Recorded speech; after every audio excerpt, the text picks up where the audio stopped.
Leo tumepata bahati ya kutembelewa na Sati TV.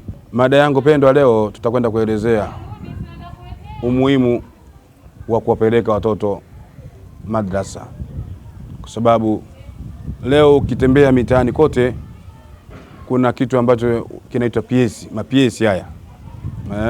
TV yamejazana kibao, watoto wanakwenda kuchezea kule. Tena muda mwingine wanakwenda kuchezea PS wakiwa katika muda wa kusoma.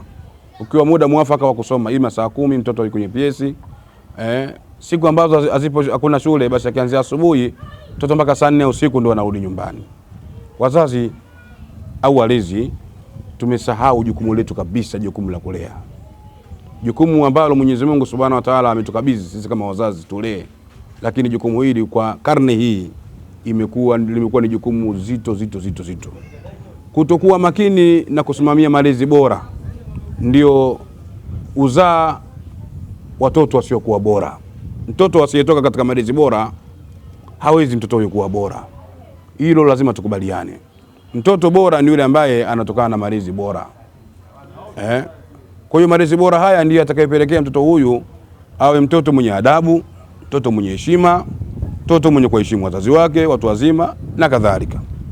Leo watoto wote hao tumewakosa wenye adabu kama hizi. Ni kwa sababu ukichunguza wamekosa neno la Mwenyezi Mungu Subhanahu wa Ta'ala.